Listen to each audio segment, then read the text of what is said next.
Hello, the Wrong Fit audience. Marco here. Just hopping in real quick before the episode starts to note just a few things. One, this is one of two bonus episodes from last year, 2021, that I meant to release last year but didn't make the time to actually get them done before the year ended. So I'm sorry about that. We'll definitely address a little bit of that in the next new episode, which will be coming soon. Don't worry about that. So like I mentioned, this is one episode of two that are bonuses from 2021 that will be coming. The next one will be coming soon. And we also will have a brand new episode also coming soon. The second thing to note is that the intro to this particular episode you're about to listen to, for some reason, I couldn't find the file. It was probably something that was lost in among my files. I probably recorded over it. So this episode originally had an intro where we were talking about just random stuff before we launched into one of the segments of the episode, but unfortunately that has been lost.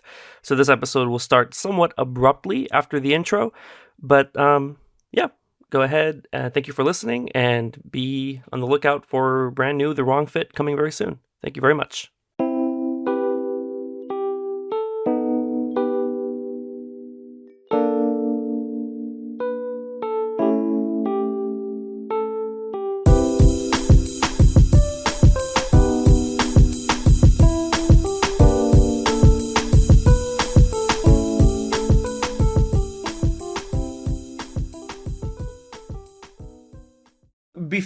Before we knew that the next Taylor's version was going to be Red, her 2012 record, I was thinking, look, in my head I was thinking, we don't need to talk about every single Taylor Swift re-record. There's going to be some from like her self-titled, which is just like a country pop album that I don't really know that many of the songs on there. We don't need to talk about that. Yeah.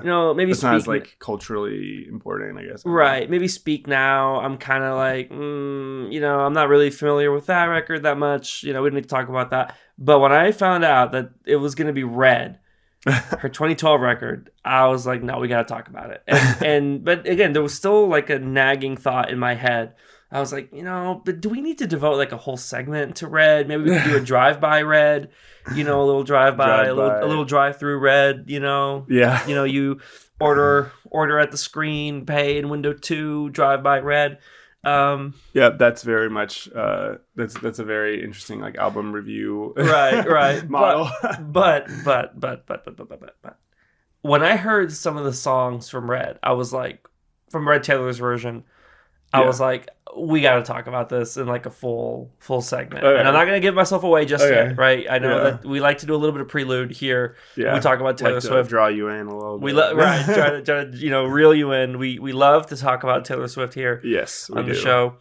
And about our respective histories with her as an artist too. Yeah. Now, Red Red's her 2012 album, and if you are kind of coming into this cold, Red, the big singles from Red were I Knew You Were Trouble, which most people will probably remember. Yeah. We Are Never Ever Getting Back Together, another like massive hit. 22 was pretty 22 big. Was really, really big. And I think the last single was Everything Has Changed. Yeah. With Ed Sheeran, which was another like ballad, like a pop ballad that was pretty popular. Yeah, and that's like really, I think those four, right? Those four were like all I was really like familiar with, I think, as like a 13-year-old kid, Right. Listening to like, you can't like not, especially like We're Never Getting Back Together, like that's like was insanely huge. Like that was like everywhere. You couldn't watch a movie, you couldn't like watch a commercial, like it was everywhere. Right, you couldn't get away from it. Couldn't turn on the radio, obviously, like everywhere. The Red era for me was when I was like, okay, I like Taylor Swift. Oh yeah, like I'm beginning to like what she has to say. I like her vibe. I like her style. We Were Never Ever Getting Back Together. That was like the first one for me where I was like, okay, this is cool. Like this is fun. It's silly. It's charismatic. The music video is really, really like funny, quirky millennial of that time. It was 2012. Silly, goofy. It was like 2011, 2012. So that's basically what that whole thing was. Like I Knew You Were Trouble. Like went crazy hard. And we'll talk about I Knew You Were Trouble again later. So I think those two were. Well, okay. Is that a good place to jump in? Do you want to jump in just right there? Okay. So I'm just talking about like the Red era for me now. Yeah. Okay. Now, just really quick before and then I'll let you, if you have anything else to say in the prelude. But just for me, I know I said in another episode that the albums that I knew pretty well from Taylor before until 1989 were 1989 and Red. Mm. Now, I have to like just correct myself a little bit and say that Red, I'm more familiar with like half the record. You know, the singles and a few of the deep cuts here and there. I probably shouldn't have. I rounded up and I said I was familiar with the whole album, and I'm not really that familiar with it. I am telling the truth though when I say that 1989 is an album that I know very well front to back. Like that is true. OG that is true. Yeah. That is true. So that'll be good for when that version comes out later. Red, again, I did say that I knew it pretty well. Again, I know about half of it pretty well. Yeah. The singles and a few of the deep cuts. You're going to hear me talk about some of these songs on the main version that I actually hadn't really known that much about before I heard them again here on this Taylor's version. So I just wanted to get that correction out there. But still Red, the Red era is like the first time I really thought about Taylor Swift that seriously as a musical artist, and the first time that I really liked a lot of her singles. Again, We Are Never Ever Getting Back Together, and I Knew You Were Trouble being the big standouts. That's like, and I want to give a little bit of my prelude as well, but like I instantly knew that those two were the ones that Marco was gonna like, just like stylistically, but they were the singles. Everybody knew them. I know, but like those were like very. I mean, like it just like I definitely like those were very. Those felt a little bit more. And again, I'm not a Taylor historian. Right. But those felt like more kind of towards the more poppy 1989 that I know you liked. That's fair enough. Yeah, so I thought that was interesting. I know you. So I think that my journey was pretty different. Not like super different, but like I guess you were 14, I was 13 when this album came out. Yeah. I think, yeah. Yeah, I had just started high school when like the rollout for this album really, really began in earnest, or I think when it was like really at its cultural mass peak. So like We Were Never Ever Getting Back Together, I associate with my freshman year, first semester of high school. That's what I think about when I think about these songs. Yeah, and I like. So I was not as familiar. I was a very when we talked about this before, is like I was a very like a toxic masculinity. Preteen, teenage boy, I guess teenage 13, teenage boy. Yeah. Toxic youth, I was like, oh, Taylor Swift, like that's for women. Like I'm a man. I listen to Black Sabbath or whatever. Wow. I mean, I listened to like, really, like, I think that was like, I was listening to like pretty like grunge maybe too, like Nirvana, like at that time. I was very like Black Keys maybe. Definitely Black Keys, like, that kind of like very like without any like Foo Fighters, like very like man music, like very like and not in a good way, like not a bad way, but not in a good way, like just like very like stereotypical man music. So I was like very like, oh man, this is popular, like whatever. But like, I mean, I'll admit, like I jammed to like not like when they came on, I was like, oh, I like this. Like for like the same songs, probably like I Knew You Were Trouble, We're Never Going Back, and We're Never Ever Getting Back Together. I think that those were just so like catchy. It's like hard to like avoid. But like I just didn't have the familiarity with the album for a lot of these other. Like I don't think I'd ever heard All Too Well, which was like the like I think that's the one everyone was excited for the drama. On this re-release. And I don't know, I just wasn't familiar with that as much. Like I had heard All Too Well like maybe a handful of times in the years before this year, and I had no idea that there was this like cult following for All Too Well. We'll get to that. We will get to that. We're still in the prelude. But I had no idea there was this cult following for it. Yeah, I had no idea. Like these were just like things I wasn't familiar with. Like, so, I'd heard 22 before. I'd heard, like the singles that we had mentioned. Had you heard the title track? That's another track that kind of got some support. From her team, but like it wasn't like a massive smash, but it was still like a pretty well known track. Yeah, I had heard that one before too, and I. Like, yeah, but I again, we're still in the prelude. Right. But, yeah. I didn't like, of those, the title tracks, I didn't really like love either of them. Like, it took me a couple songs to get into. Probably took me until I Knew You Were Trouble, to get into this album and that album. Yeah. But I'll clarify that I listened. I listened to for reference to several of the single. I didn't listen to front to back of the original version. Yeah, me neither. But I listened to a few singles to get like some perspective on it, just to like remember it. That'll be really good for our conversation because that's what I did as well. And if we want to, do you want to dive in? Do you want to? Okay. Can I just add one thing to the prelude? Just one more thing to the prelude. Okay. So you said that you listened to some of the singles and the songs that you knew kind of well. You probably listened to the originals as well. Yeah, I did the same thing, but I did it in a way. I tried to test myself with these songs. So when this album came out, the re-recording, I just plucked the songs that I knew pretty well. I put them on a playlist, and then I plucked the originals, put them on the same playlist, and I just shuffled the playlist. And when songs came on, that's really I was good. using my brain to see if I could tell which ones were the originals. Now, everything has changed. It's not I know the song. It's been in my library for years. It's not a song I listen to a lot. Yeah. So that was probably the hardest one for me to determine which one. And it's also a ballad too. So the production is okay. I'm going to say the production is probably somewhat easier to imitate than maybe some of the more poppier production. So that's just some context. That I listened to it in that kind of game style, and I'll get into my conclusions on that later because that's more directly related to how I feel about the record. So, all right. I think that's really interesting, though. I think that's really, and I'm definitely gonna probably do. I don't know if I'm gonna do that with 1989. Yeah. Because I already know the record front to back, and I feel like I'll be able to tell the differences immediately anyway. So I need to maybe be. I guess for 89, I'll probably be a little more fair to the re-recording, although. As soon as we get into my thoughts on Red, that may inform the way I feel about 89, and we will get to that. We will get to that. I don't know if you... I wouldn't... Whatever you're thinking, I wouldn't extrapolate quite yet. You got to hear what I had to say first. Give the man his day. But the listeners right now are like, damn, these guys really prelude Taylor Swift a lot before they get into the main... Are we going to dive on in? We're going to dive? Let's dive on in. Okay, let's dive head first. And I like to ask you for your opinion first because I always feel like I have a lot... too much to say. I don't know if that's a good or bad thing. But I always like to ask. I always like to take your temperature first. Let's and I'll just give the general. And I think we can get into more specifics in a sec. But in general, I really liked it. I didn't have the frame of reference, and it's weird because it seems like a lot of people's love of this album comes from a place of nostalgia. A bit. Oh, definitely. Just thinking about and we'll get into this segment later.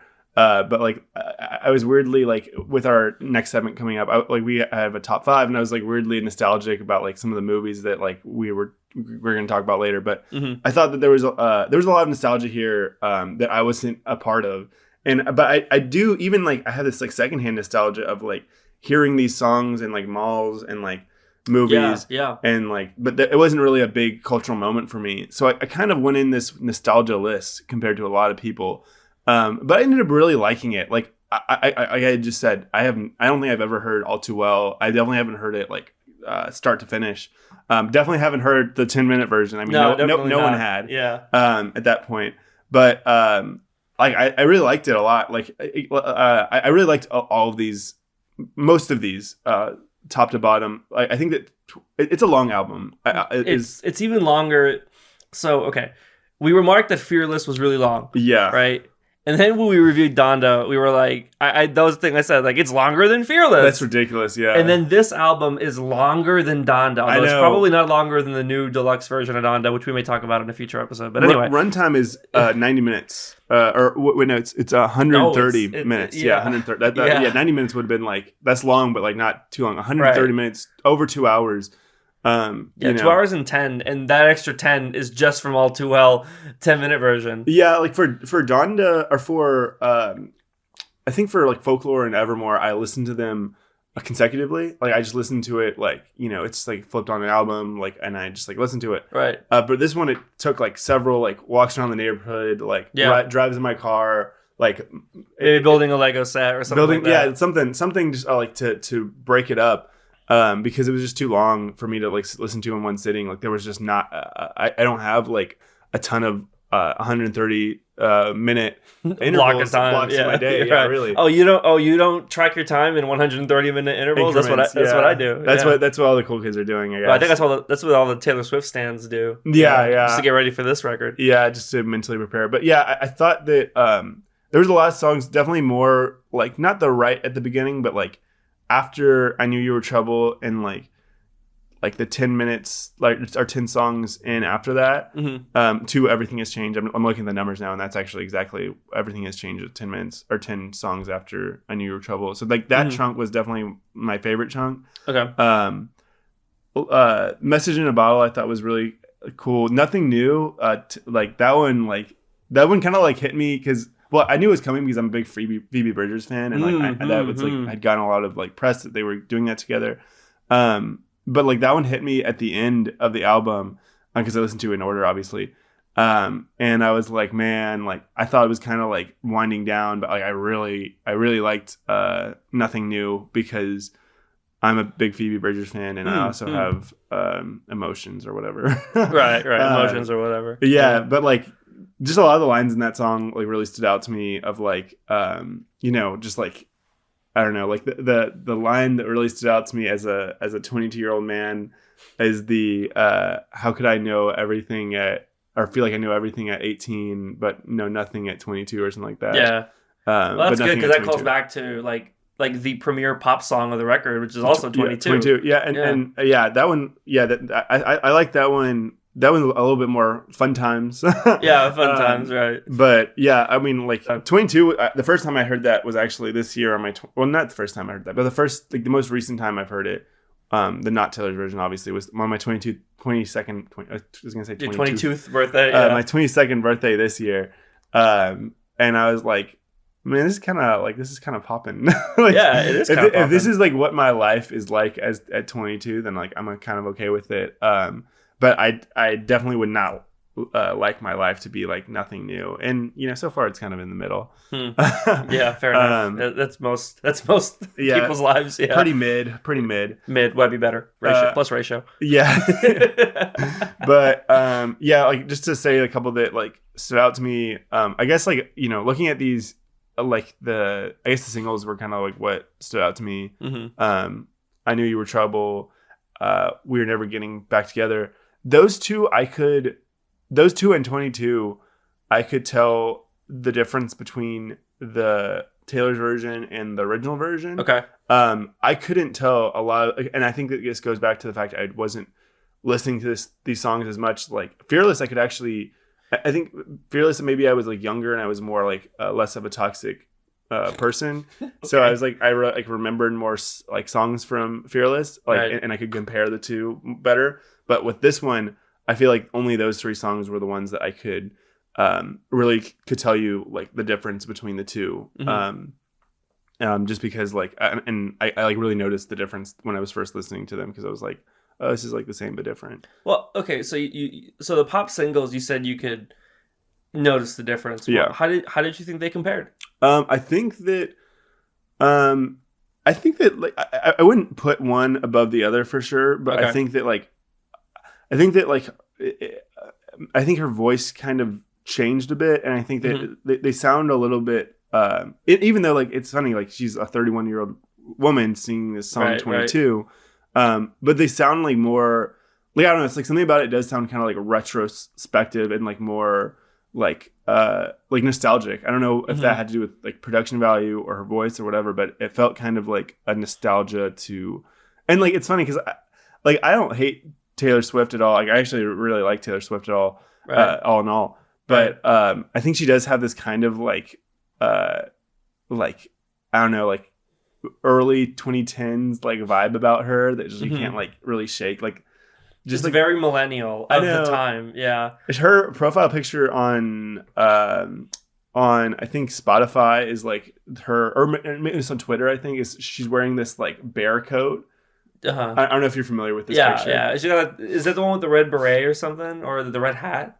No, like it's like a bear, like it's like and I'll pull it up. I think if you Google Taylor Swift bear, it'll probably be the first thing that comes up. Did you say it was on Spotify? I think so. I don't know. It's some I think it might be Twitter, but like yeah, it's probably Twitter actually. Oh, okay. Yeah, because I'm thinking like she did like a lot of like new like photo shoots. like promo for this. Yeah. I think this is an old photo, but if you look up Taylor Swift like bear coat, like I'm sure you'll find it. And my internet's out. Wait, is it a costume? Yeah, it's basically a costume. What is this? I know it's her profile picture for something, or maybe it's an old one. Where's this from? I watched this, like, there's this show called Workaholics on Comedy Central, and like the people on that show like swear that like she stole their, because like that's like a thing in the show is like this bear get up, and like they swear that like she stole their like swag, I guess. But like regardless, that looks like to me like that feels like a very like early 2000s thing to wear, like 2000s or 2010s? Both. Okay. Or early 2010s, late 2000s. Okay. Yeah. To clarify. Yeah. Because she's got the like millennial girl vibe about her. And that's a like, very fine. millennial thing, and like silly, quirky, goofy. Red was definitely, at least the singles for Red, that was definitely when she was like peak that. Yeah. And that's like a cool vibe, but like it's like weird. The point of all this is just to say like this is kind of like, it feels very like nostalgic to that time, you know, to that early 2010 time, which, you know, that was a fantastic time for me. I have fond memories of that time too. Like, you know, being a young person, it felt very like nostalgic and much more like retrospective in the way that like they were recorded. And like, I don't know what, I can't like put my finger on why, but like that's just kind of like the vibe I got from it. What about you? Like let's hear the Marco go off. There's no go off. There might be some go off. I don't know. Yeah, I'm thinking about it. Go on, go off. You know. So okay. Like, please forgive me. A little bit, just slightly more prelude. And then I will get into my thoughts on the record. Thinking about these re-recordings, it's hard to distinguish, particularly with I think this one, and maybe slightly less with Fearless, but like it's hard to distinguish when we're having this discussion of, are we reviewing the album or are we reviewing the re-recording? Yeah, right? Yeah. Now, Fearless is not a record that I was particularly familiar with aside from the lead singles. And Red is one that I'm slightly more familiar with. And the lead singles have more of a special place in my heart than maybe the Fearless singles do. So Red, I'm going to kind of half review it as a re-recording. And actually, I'm going to maybe like 30% review it as a re-recording and 70% review it as Red. Yeah. 1989, that's going to be one where I'm going to be mostly reviewing it as a re-recording. And we can get to like the substance of 89 when we review 89. But Red is kind of like, I'm like 30-70 on that. But 89 is going to be like more 50-50. Or maybe mostly actually not 50-50. It's going to be mostly, it's going to be 70-30 in the other way. Okay. Well, and the reason why I say all that is because on the songs that I know pretty well from Red, like the lead singles and a handful of the deep cuts, I don't think these compare that well. Ooh, okay. Yeah, and I know that's an unpopular opinion, although it's not a extreme minority opinion. Interesting. It's a vocal minority, and it's a large minority opinion. Yeah. Particularly on the Reddit. So I frequent a subreddit. Reddit. Yeah, the Reddit. Yeah, I frequent our pop heads a lot. And they're just like, it's like Stan Twitter, but on Reddit, basically. But it's a lot less toxic than Stan Twitter. So it has, Reddit and the rules still apply. Yeah, like Twitter rule. There are no rules on Twitter. Like there are rules on Reddit. So it's a bit more tame and toned down. But it's basically Stan Twitter on Reddit. And on the thread for this record, which I'll link to, there are a not insignificant amount of people with plenty of upvotes and not being downvoted that all say, and I, the only reason why I say that is because sometimes I feel like I'm like persecuted for some of my opinions. Okay. Like I say some of this stuff. Canceled.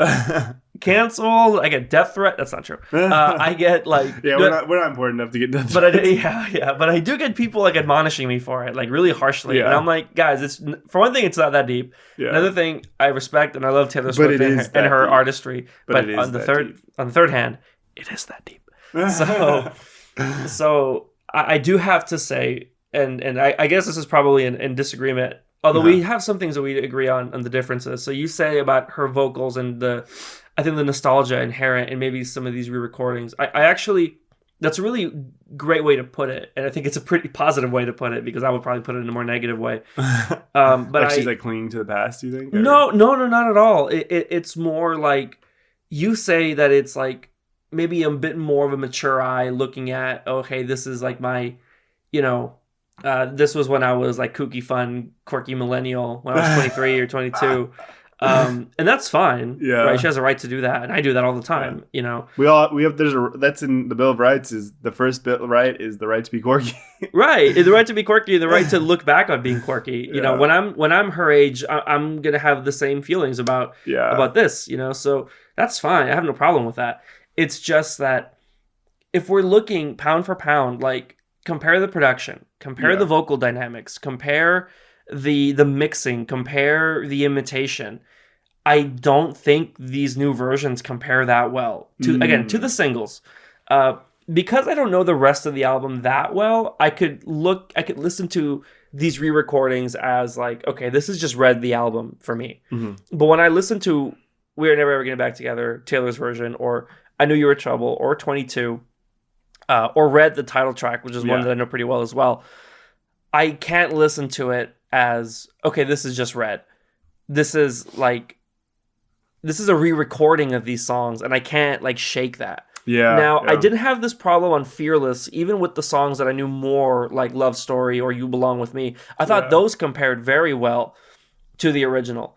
These, I don't know what it is, and I have a theory, and I don't know how, you know, I don't know how controversial this is. Let's hear the theories. I do have a theory. 2 little words. Max Martin.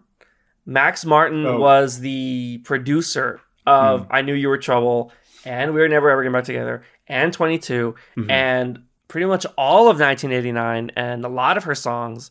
If you don't know Max Martin, he is like one of the most like successful pop producers of all time. He has produced or co-written 25 number 1 hits on the Hot 100, including songs like, you know, Baby One More Time, Britney Spears, almost all of Katy Perry's number 1 hits, you know, Shake It Off, Blank Space, Style, Blinding Lights, Save Your Tears, The Weeknd, Can't Feel My Face. Like all of these are Max Martin songs. Classic. So like, what do all of those songs have in common? Like crisp, tight, gorgeous production. Yeah.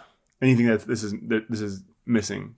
Max Martin was not involved on these re-recordings, and I don't know. I don't want to say like, oh, it all has to do with Max Martin not being there, but that is like the main element missing. Taylor Swift is there.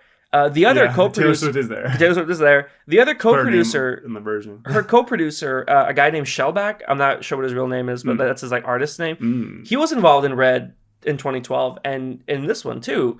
It's just that missing piece. We're missing Max Martin, and Max Martin is like critically renowned, very well known, lots of hits to his name. So the production on these new ones, I don't know. Like, they don't feel as crisp. They don't feel as tight. They don't hit as hard.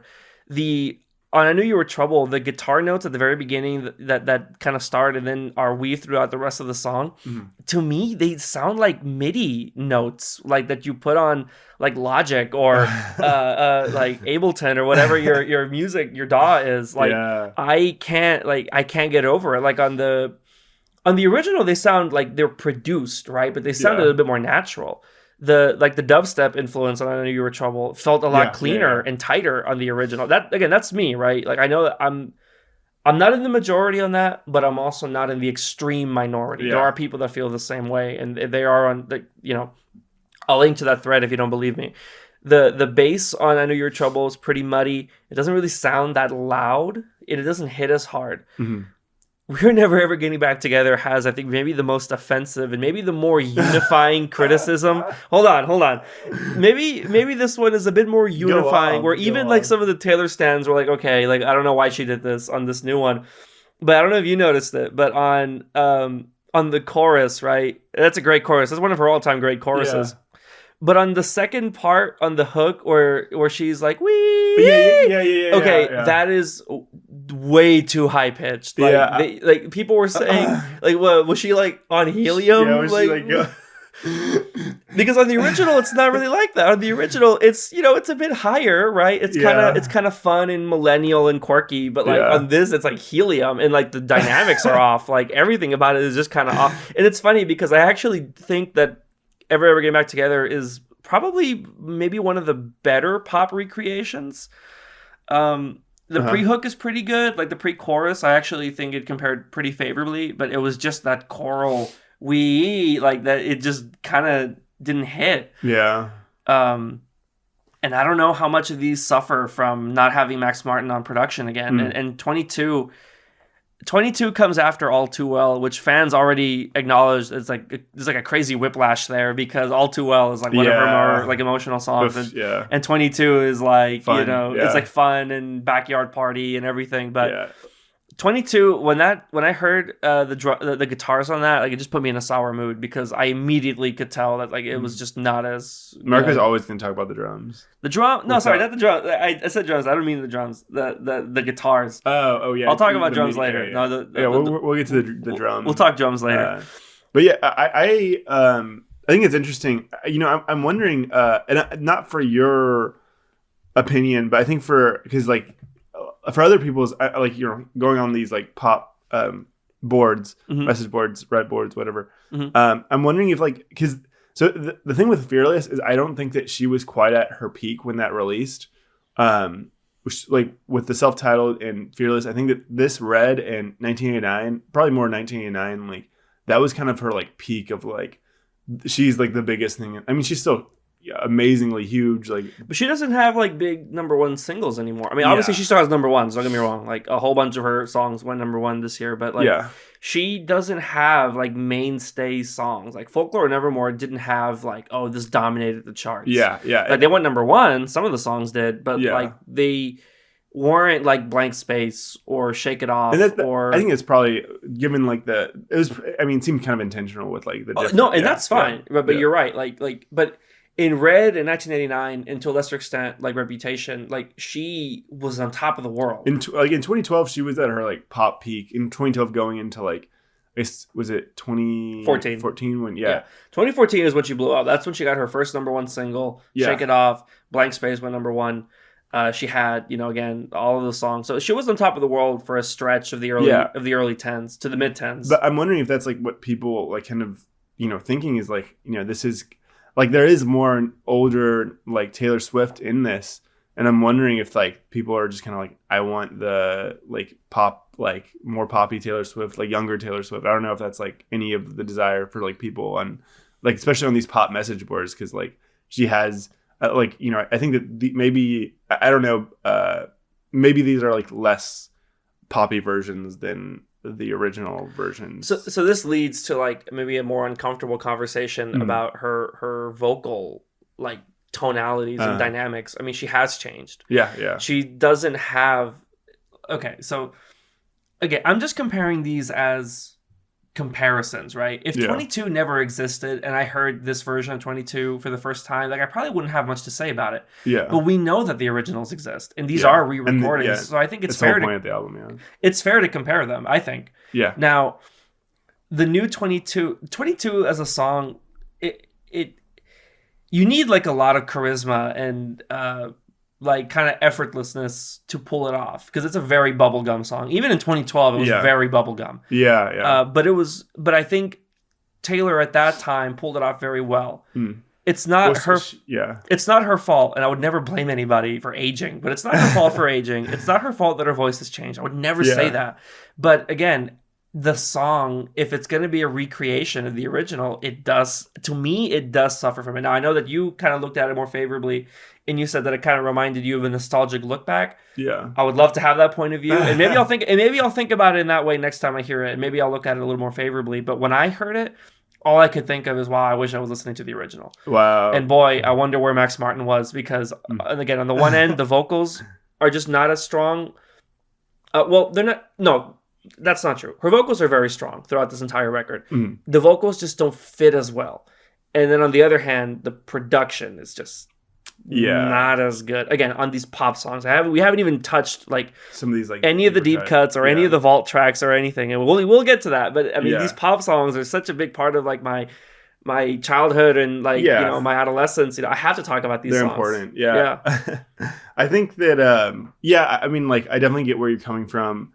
Like I think it is interesting. Like I thought about this when I was listening to it. Is like, wow, like these are songs she like recorded when she was 22. But like she recorded these when she was our age, which is like super weird to think about. Like this album released 9 years ago. What have I done with my life? I haven't done anything. Like by the time she was our age, she already had Fearless. This is her fourth studio She already album. had 3 albums. Yeah, under her belt. Yeah. I don't have any albums. I have like some beats that I made we have like 15, on SoundCloud a couple years ago. Wrong like, Fit episodes though. So we do have 15 The Wrong Fit. She doesn't have a single The Wrong Fit episode. I mean, actually, she has like 3. We recorded her. But she wasn't. But she was like a silent. She was a silent partner. She's a silent partner.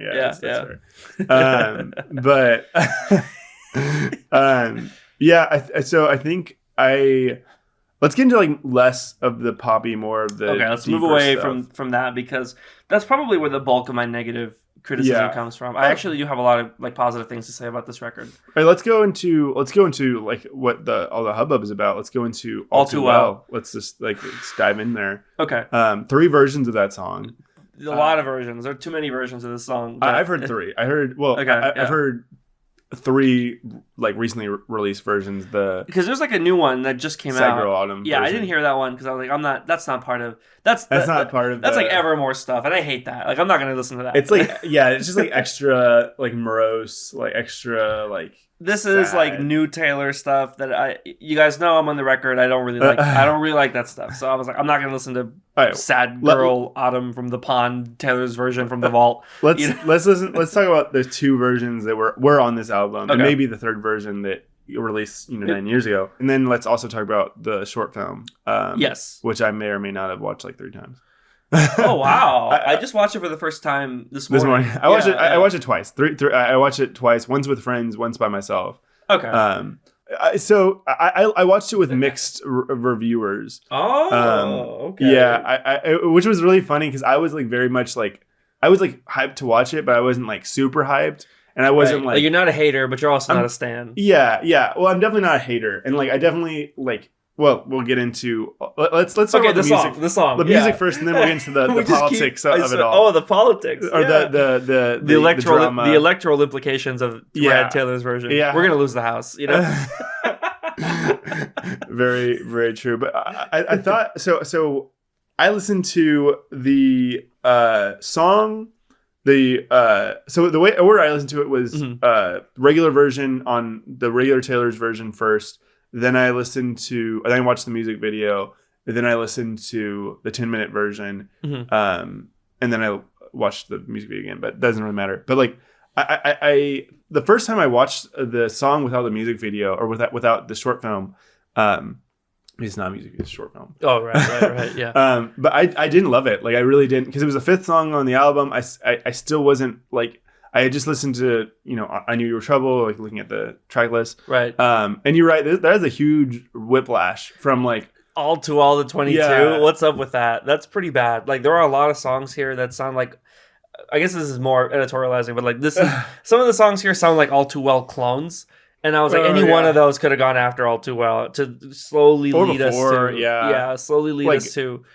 I Knew You Were I Knew You Were Trouble probably could have been after All Too Well. That wouldn't have been horrible. It makes sense. Like, I mean, just thinking about like the stages of a breakup, that makes a lot more sense, I think. Yeah. I don't know. But like to go from I Knew You Were Trouble, All Too Well to 22, like that's just like bizarre. Back and forth. Like, yeah. And yeah, so I thought that was a strange choice, and it didn't resonate with me as much. But watching the music video, listening to the song and short film, independently, like and seeing like maybe a more like literal interpretation, visual interpretation of like the song and hearing the longer version of the lyrics, like which I from what I like, it sounds like she kind of went in harder on the 10-minute version. Like she kind of went in like harder on, and she definitely like edited whatever Word document she had from 2012. She like edited, like added stuff, because some of the stuff is clearly not from 2012. I think it was even like, it felt like kind of references to stuff that, like, I don't know, like there's a like some of these tracks from the Vault, because and All Too Well 10-minute version technically comes from the Vault, right? Yeah. Some of these tracks from the Vault, they have kind of like a snark. Like the lyrics are written with a snark that, to my knowledge, was just not in the discourse in 2012. but it was and is in the discourse It's today. totally in the discourse today. Yeah. Yeah, but there's a snark to it that it just wasn't around then. Now, to be fair, I wasn't on Tumblr in 2012. Yeah. And from what I hear, Tumblr then is like Twitter now. So, I wasn't really on there. Maybe my sister knows more about that stuff because she has been on Tumblr for a very long time. But that's the way I feel that like some of the, but you don't even have to go into like the mood or theme. Some of the lyrics straight up are like, okay, no, you didn't write this in 2012. Yeah. You wrote this today. Yeah. You know? Okay. So I thought the music was really good. It was really like ballady. It was really like, it felt very like, especially with the music video and knowing that she had so much direction over the music video. It did feel very, like she was like really putting her heart out there, putting her like heart and soul into this like project, and like, you know, it's like it felt very like real, and like felt very, I don't know, it felt like very raw and like honest, and like, I mean, I don't know about honest, but it felt very like her truth or whatever. So I really liked it. What did you think musicality, like not getting too much into the politics of it all, but like with musicality and like artistic of the video, like what did you think? Yeah, this is a song that I think is served very well by the music video. I agree. I totally agree. I agree with you. When I first heard All Too Well, at first I was like, I don't get it. It felt like any other Taylor Swift. It felt like it could have been like one of those vault tracks. To me. It did. Yeah. It felt like I was like, okay, you know, what's all the hubbub when clearly the title track is the best track on this record? I still think that, but like, you know, I was like, what's all the hubbub? You know, and I heard it for the first time. So I heard the original. To prepare for this discussion, you know, this was like weeks in the making. You know, I listened to it came out 2 weeks ago. I listened to the original All Too Well from 2012, and I was like, okay, you know, fair enough, I guess. I have a problem where I have a hard time reading and internalizing and comprehending the lyrics the first couple times I listen to a song. And in fact, there are songs that I've been listening to for years where like all of a sudden a lyric will click with me and I'll be like, oh, I get it now. Yeah.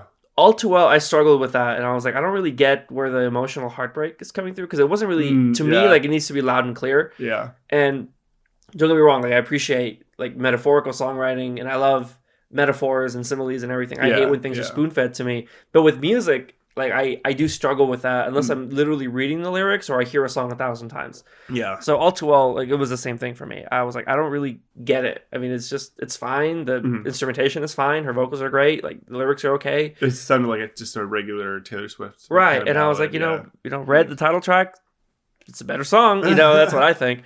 So then when I heard it on this version, it still happened again. Yeah. The re-recording, I was like, okay, sure. I still don't really get where the cult comes from. Now, this is something that now this is something that the Swifties will know, and I'll tell you. They'll know it all too well. I don't know if they'll know it all too well. There's apparently like a theme, and I don't know if she's been doing that since maybe Reputation, but for a long time, her track 5s were particularly emotional, like ballady kind of songs. Oh, interesting. Now, like I don't know some of the other ones, but actually, I don't know any of them other than All Too Well and All You Had to Do Was Stay on 1989. But like, I'll take the Swifties at their word that the other track 5s from her earlier albums are also like very emotional, and All Too Well obviously has that. But again, like for me, when I heard it, I was like, I don't get it. And then I heard another 2 hours of Taylor Swift, and then I made it all the way to the end, which was like a marathon, and I deserve an award for that. Yes. You make it to All Too Well 10-minute version, and I was like, a 10-minute song? Like, I have 10-minute songs in my library, and they're a lot of fun, but they do feel their length, right? I'll have to give Taylor a lot of credit. This song does not feel like 10 minutes long. It does feel like a pretty long pop song, but it feels more like it was 6 minutes long than 10, and it was very enjoyable. And the new verses, I actually kind of had trouble placing where they were, because I just wasn't that familiar with the song, even having heard it a couple of times. I was still like, I don't really know where the new verses are, other than like some of these like jarring lines that were obviously not written in 2012. Like, you know, a keychain that says the patriarchy. I know, I was like, okay, that's like a 2017 kind of lyric. That's like a Reputation lyric. I was like, that's not a Red lyric. Now, again, I know that people on Tumblr have been saying, and Taylor Swift has been like, she's a pretty big Tumblr user. I don't know if she still is, but back in the day, like she was huge on Tumblr. I know that people on Tumblr were saying things similar to that in 2012, but I was like, that doesn't. She didn't have any other lyric like that on Red. before. So why would she have some? So it's fine, right? This is a notable thing because some of the vault tracks, like you mentioned the Phoebe Bridgers feature. Like Phoebe Bridgers wasn't big in 2012. I don't even know she was making music in 2012. But she probably was. But she wasn't like an artist in 2012 that people knew. Yeah. So she was like pretty, like when 9 years ago, I think she was like close to 22, maybe like a little younger. Yeah. Right. So this is clearly like an enlisted feature. Yeah. And that's fine. Yeah. But I do wonder about like the dissonance. It's from the vault, but it was obviously completed and maybe even written more closely to today. I just want to know more about like the stories behind these tracks. Now it's fine if it's from the vault and maybe all they had was like an instrumentation, like some production elements, and they just needed lyrics and maybe a feature or whatever. That's fine. And I think that song is really cool. And I don't want to venture too off of the All Too Well path, but I think that song's really cool because I think that this album was very big for Phoebe Bridgers coming up, and I think it's like I think that those lyrics were written, lyrics were written, and it's not like truly from the vault because of this reason, but I think it's cool. Like I think that she like was writing like her feelings when this album came out, so it's almost like this is her kind of like, I don't know, like she's going, obviously Taylor Swift's going back to 9 years to when she was 22, but I think Phoebe Bridgers is also going back 9 years to like when she was like listening to this album and she wasn't big. Well, I mean, and she talked. Phoebe Bridgers talked about this on Twitter or Instagram or whatever. Like she was like, crazy "This is for me. Like this is nuts." Like, yeah, I love Red. I this and that Red, whatever. Yeah. And it's I mean, it has me thinking too. It's like, what if I became like a superstar singer, and then like in 10 years, like The Weeknd wants to do a song with me, like that would be huge. Like, I was like, I like listen to The Weeknd's like re-recording his album, right? Abel's version, Abel's version.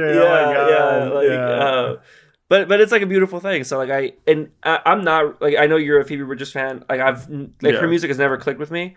But I will say that like her feature on this is very well placed. Yeah, and it's pretty significant in that it's like Taylor's first notable song where a female feature has like a proper verse and not just backing vocals. I saw that on the Discourse for sure. Yeah, that was big on the Discourse. And we talked about this on the Fearless record. But it's interesting because they're both, and so they're both like very similar, I think, in certain aspects. They're very different vibe-wise, but I think they're very similar certain aspect-wise.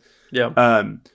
But yeah, it's interesting that like of the first, like you would think that like she would, for first female, or like for a notable female vocalist that she's giving a feature to and a verse to, you think that she would have a artist that her voice would contrast more with Taylor's, I would think, which I thought was interesting that Phoebe doesn't have a ton of contrast. When I saw the Phoebe Bridgers feature listed, I was kind of bracing myself because I was like, I'm not really a fan of her vocal. I don't really like her music a lot, and that's fine. Obviously she's very talented and she's got great artistry, but like I heard her record from last year. I don't remember what it was called. It just wasn't for me, right? I was very pleasantly surprised that like her vocals I thought fit very, very well, and then she did a fantastic job, and I really liked the vocals, and it's prompting me to maybe give her music a second chance. Yeah. But back to All Too Well, because we've strayed off the path. Yeah, we need to get back on the path, man. So 10-minute version didn't feel like its length, which was good. Some of the lyrics clearly not from the year of our Lord 2012, so that's a little jarring, a little annoying, but I'll let that slide because she is a woman and she has grown. Yeah, she but so what's the FTP, the patriarchy keychain? FTP, yes. I think that's with that like obviously that wasn't as much of a thing back then, but I think that it like the point she was trying to make. I think that with a lot of these like lyrics, like it may or may not be true. Like the whole scarf thing, according to Maggie Gyllenhaal. She doesn't know where the scarf is. So, I didn't know that. I didn't know this. Yeah, she asked in an interview. Yeah, that's great. I thought it was hilarious. But it is hilarious. Anyway, some of these things might not be true, but I think that like with that really like it wasn't true as in a thing that actually happened, but I think it was true in like a thing that like illustrated a lot about like how she felt about the relationship. Well, it's whether a metaphor. That was warranted or not. Well, it's a metaphor. Yeah, exactly. That's what I love about her songwriting. Yeah. Like it's riddled and rife with metaphors, and that's why I don't like her songs where she's just telling you like a story. Yeah. Like I've complained about that a lot on like Folklore and Evermore, and I really don't like that stuff. I love when she is just painting us a picture. Yeah. But sometimes she can kind of stray from that and then go back to like event storytelling. I kind of felt that with All Too Well. And it kind of it creates a dissonance just with me. Again, I'm very sensitive to that kind of thing. I hate like movies that are not subtle. I hate TV shows that aren't subtle, and I especially hate music that's not subtle. I like a little bit of story. I don't mind storytelling. I like it laced with allegory and metaphor. Yeah, because it's like something you want to. I think that more than any other media, I think music's kind of like something you really want to relate to when you're like absorbing the media, you know. And like you can imprint yourself more than it's if a very literal story. It's like hard to imprint yourself on. If All Too Well was on Folklore, like the song would have been like, I arrived to your door, I took off my scarf, I left it on the post, and you still have it. It's like, no, that doesn't work quite as well. It works a lot better on here before she did all that stuff. But again, that's just a personal opinion.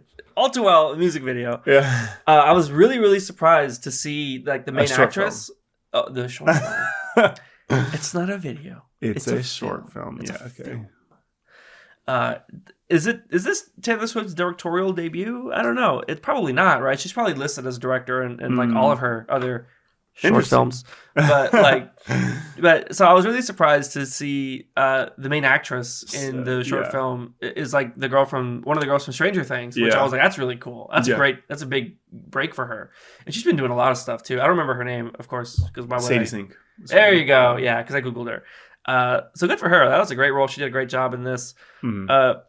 I agree with you. Okay, so like when I saw the video, so like again, I heard All Too Well OG. I was like, okay, I don't get it.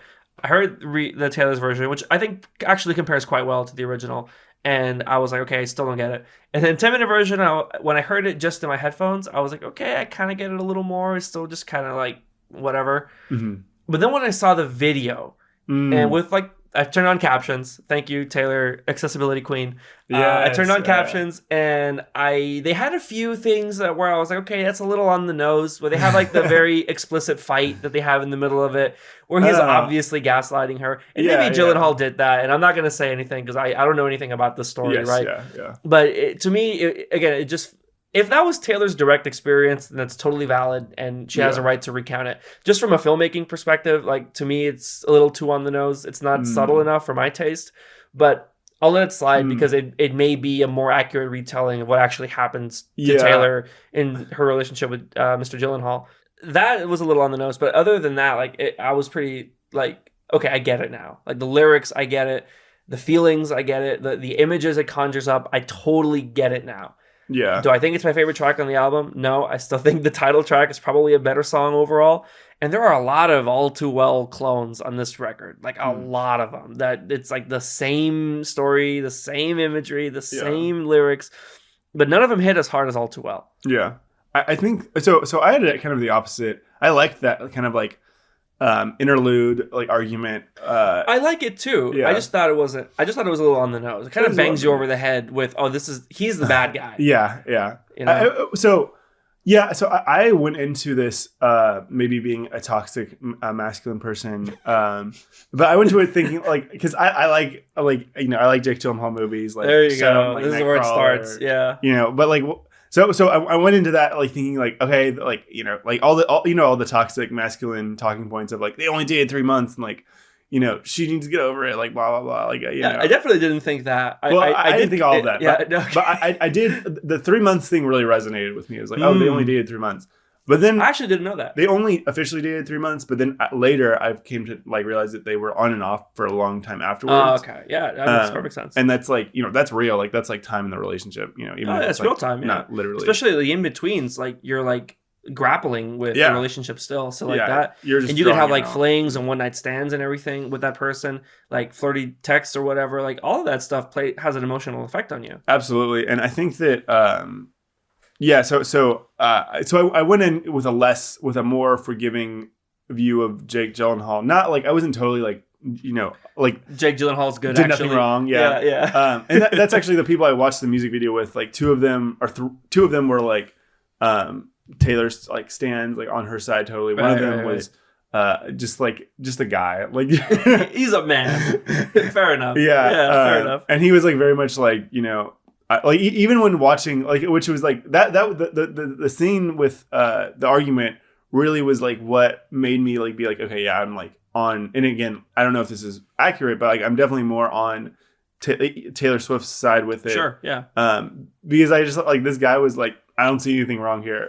Like, no, which is like you definitely super take stuff in obvious reaction to other things. I know, but I was just like, and super like, even if it wasn't real, like I was super in defense of Taylor Swift in that moment because I was like, he's literally just like this is like gaslighting like 101. Like, so this is where I like definition, like you said, like literally, like definitionally. Oh yeah, gaslighting, he was. Yeah, and I remember at first when I saw that scene, I was like, wait, like I don't get it, like.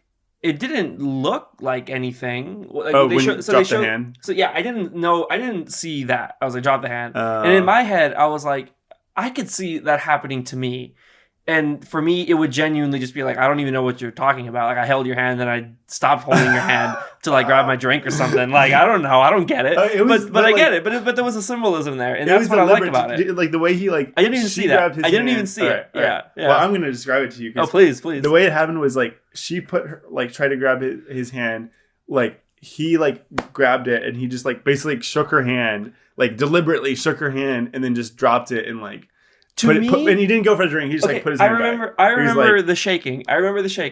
To me, that kind of looked like, I don't know. Like when I saw that, I didn't think anything bad of it. Like, okay, do you mind if we do a physical demonstration? Because I want to show you, like, because obviously, take like, my hand. Right. Like I'm like, when I saw that, I was like, like with romantic, like a smile, like give you a shake and then let go of it because I need to grab like a pretzel or something.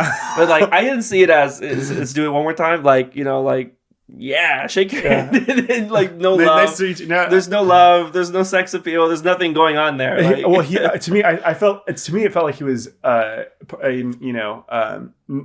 double meaning is not. He was shaking it off. Like he was like literally like shaking her off of him. Like like. I didn't see that. Like I didn't see that. So that's great to know.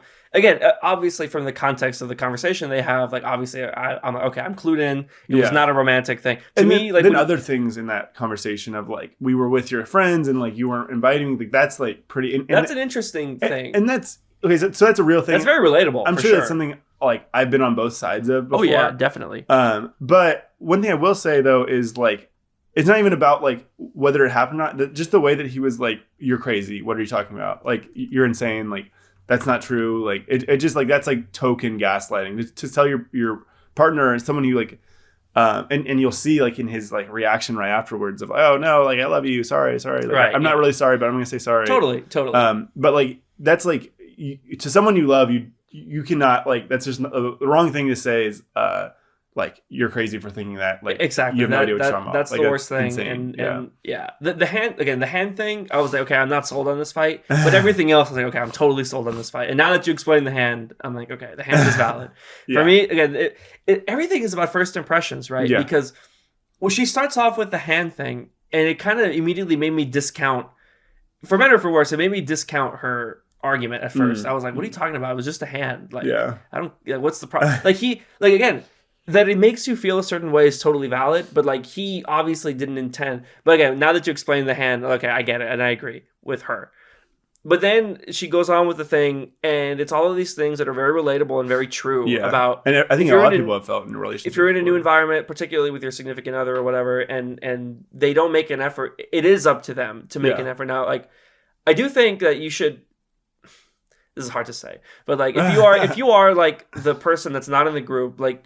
It is a little incumbent maybe on you to like acclimate just slightly, right? A little bit. But obviously like the onus is still on the person in the in-group to ingratiate and help bring her in. The onus is on the legitimate adults who are hanging out with this 20-year-old woman. I don't know what that was about. So she said like it's kind of a throwaway line in the movie, but the actress says like and they're all older than me. Yeah. And I was like I know that this age gap has been a big part of this discourse. So we're not going to touch it. But like I wanted to touch it. Okay, you want to touch it? Okay. But like I don't want to touch the ethics of it because there are a lot of debate. There's a lot of debate about that. We're not here. I won't go full in on it. Here at the Wrong Fit, we don't talk about that. But but we do talk about the way it impacted the relationship, right? I am curious about like this. It seems like I'm more just curious about the relationship dynamic. They again like it seems like they're good now though. Like yeah. I mean I guess like the just that dinner scene in the movie, right? Oh, Like yeah. like who are Jake sure it's based Gyllenhaal's on friends? something. Like is it Yeah, is yeah. it like Joseph Gordon-Levitt? Yeah, you know, who they- and yeah, and then like I don't know, like any other Zoe Deschanel, you know, like and Taylor Swift feels like an outcast. Like I don't know, like I'm not, I would never this kind of experience, but all I have to feel like Taylor, like you were like huge Famous, already yeah. in like. But But she's again, still 20. Like she's still 20. She's still 20. Yeah. She's still like there's life experience and there's, you know, even people in the same like fame cohort could have like nothing to talk about. So. Yeah, and I think that is interesting. I would be interested to see like who those cast characters were. Right. The thing I've like heard, Jennifer Aniston, you know. Yeah, that'd be something funny. That was the you heard like the thing like one of the lyrics is like I cried in the bathroom and like some celebrity like told me it was gonna be okay or whatever. Yeah. The theory is that is Jennifer Aniston. Are you serious? Because Jake Gyllenhaal, Jake Gyllenhaal used to like date Jennifer Aniston. Now there's an age difference because Jennifer Aniston is almost 10 years she's like 50 now, I think. Or yeah, something. she's 10. Like, so yeah, I just looked it up. Jake Gyllenhaal's 40 right now. Taylor Swift is 31, and the whiplash between like if you're a man dating both of those women, like So like. Yeah, so the short film really worked for me. Other than, again, I feel like I would rank it in that order of like short film is like made it click for me, and then the song. Yeah, like if I'm going to hear All Too Well, I want to watch the short film again because like I love that actress that played, I guess, young Taylor, and I love that at the end, it's Taylor herself as like the older version of this woman. Dude, like it's great. I'm seeing so at the end of the video they say like 11 years or 12 years later or something like that, and the actual difference has been 9 years. Yeah, it's 9 years. It'll be 9 years. Yeah. So people are theorizing, or no. The actual difference is 12 years. In the video it says 15 years because she was 20 when she was 20 when she was dating him, but she released Red when she was 22. And like the story is about like 12 years, whatever. But what's the theory? The theory is that that she's gonna write a book in 3 years. No, and like about this? I don't know about this, but like I don't know. Like I think that would be I don't know. Then we have to review it on the podcast. And I have to read a book. This, like, I gotta read a 300-page book. I gotta read about Jake Gyllenhaal. Yeah. That's just what the Swifties are saying. That's just what that's what I've seen on TikTok. The theories. There are a lot of other songs here, though. We've only talked about like 5 or 6 songs at this point. Yeah. I've talked a lot. I've already mentioned this a lot. I love the title track, Red. What did you think of the title track? I didn't. I listened to it like once on my. Okay. But when I first heard it, the album hadn't clicked for me yet at that point. I didn't love it. Yeah. I hadn't heard State of Grace. Yeah, I didn't like love that before. one either. Oh, you didn't like it? Oh, I actually really like State of Grace. Yeah, I really like the melodies. I like the pop rock kind of thing. I kind of like her vocals on it. I think that one probably benefits pretty well from enhanced production. I heard the original like a few times. And I don't have like any like major criticism of it. Like, I think I actually liked maybe it's because the album clicked for me, but I liked the acoustic version that was like later in the vault. So I didn't. Yeah, you're not an acoustic version person. I'm not, but hold on now. I thought it was good, but it wasn't on the level of what I think is probably my favorite acoustic stripped back version of any song ever. Which is also by Taylor Swift, on the Fearless re-record, Forever and Always, the piano version. Oh, really? Forever and Always, the pop song is really, really good. I have that saved as well. Yeah. But the piano version is lovely. It's it turns like a pop rock country kind of like ballad, not a ballad, but like a pop rock country song into a stripped back ballad. And it worked, and the lyrics work really well both ways. I think State of Grace doesn't work that well acoustically. But I really liked Forever and Always piano version on the Fearless re-record. Yeah. After the first like the album, like once we get into the vault section, like they stopped to a couple stand out. Like Nothing New stood out to me. Right, of course. And Bottle stood out to me. I had never heard Ronin before. I knew the story behind it. I don't know if you know anything. No, I don't know the context. So Ronin is actually based on a true story. It's like a retelling. It's like she's like vocalizing this blog that this woman wrote of about like a little boy. I don't know if the little boy was like her son or not. I don't. So I'm not gonna like put it out there. I don't know if it was or not. It's something. I mean, yeah. But this little boy died of a kind of cancer when he was like 3 or 4 years old. So the lyrics are about that, but like it's not like Taylor's direct experience. It's like she, like part of a charity drive back in 2012. She recorded this promotional single. Ronan was never on the original Red, but I guess she folded it in. Here because it was around the same time. It was really touching, and the ballad is really good, and the story behind it is very interesting. I'll put a link to that information in the show notes as well because it's definitely worth reading up on. And yeah, definitely would want to give it another listen. With that. Yeah, because if you're not listening to the lyrics, it can feel like just another ballad. Like, there are a lot of songs. I mean, with the ballads, I think especially with the ballads, you have to be paying attention, and like maybe I just had ballad fatigue at that point. Yeah, but like. To really get the song, you have to listen to the lyrics. And I like ballads a lot, but you really have to listen to the lyrics, I think. Yeah. Deliberately. A lot of songs, I literally just wrote, I have no thoughts on this. Holy Ground, I have no thoughts. Sad, Beautiful, Tragic, I have no thoughts. The Moment I Knew, I have nothing to say. Yeah. Come Back, Be Here, I have nothing to say. I mean, I think when you get to a 30 album, and this is, like, to be fair, but even then, this is like an anthology project or it is. Yeah, it's kinda... It is, but some of these songs were on the original like deluxe version. You know, maybe those were kind of meant to be heard in all one sitting. I just don't have anything to say about some of these. Although, okay, so I'll get to songs that I did like a lot. Okay. I mentioned that I liked State of Grace a lot. Yeah, I really liked Starlight. That was kind of a cool pop song. It had really great mixing on the guitars on the kind of the instrumental breakdown. But you know, it was kind of neat. I liked Begin Again a lot, and I liked Stay too. Begin Again was cool. If Begin Again felt like an answer to All Too Well. Yeah. I thought it provided some. I do kind of like see what you're saying with the order of these songs. Like, it felt like it provided some resolution. Like, it was a very resolving song. I thought that Stay was a very like relatable feeling, you know? It was very Stay was very like, it's kind of weird. And by weird I mean like it's tonally kind of different from the rest of the album. Yeah. The production feels like a Target commercial almost. Like the but her vocals kind of save it. And the cheesy lyrics save it too. Yeah. I'm not sure how I feel about the three-peat, like stay, time. Like, it was a bit childish at some point, but I didn't hate it. I kind of like it. It's like a fun, like guilty pleasure kind of song. Yeah. I think that this is a 30-song album that I think that I'm going to choose 10 from and probably continue to listen to and come back to at some point. Yep. But...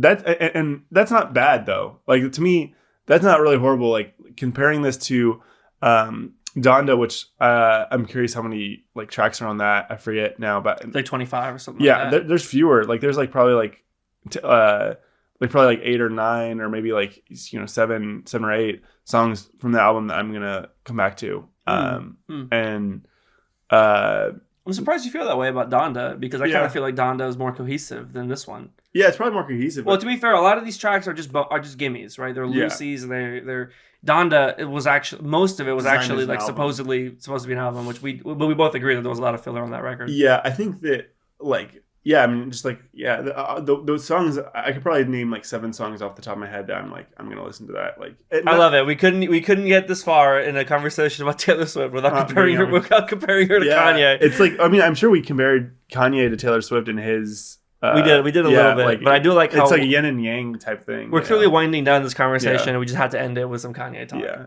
I'm gonna let you finish.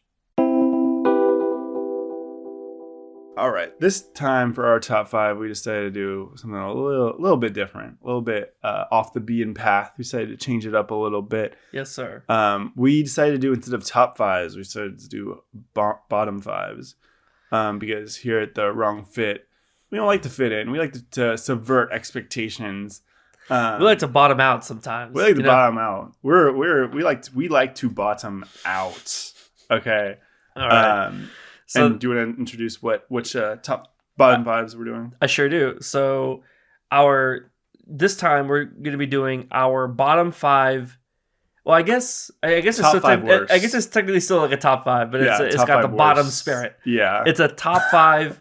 Yeah, it's our top 5 least favorite movies that we saw in the cinema. In the cinema. Yeah. Now, least favorite On the silver screen. on the silver screen. Least favorite means something a little different from worst. Mhm. And we also stipulated in the cinema because it's a more visceral experience of watching a movie. Yeah. If a movie's bad and you're watching it on Netflix, you just turn that joint off, you know? Yeah. But if you're at the movies, and particularly if it's a movie you were really excited to see, yeah. which is presumably why you paid $10 for a ticket, $20 for popcorn, $150 for a soda, you know, that feels like really crappy if the movie was not as good as you thought it was. Absolutely. So some of these movies, a lot of these movies on my list particularly, they're not even like horrible. Mhm. They're just like, wow, I expected more mid ratio plus L plus this plus that.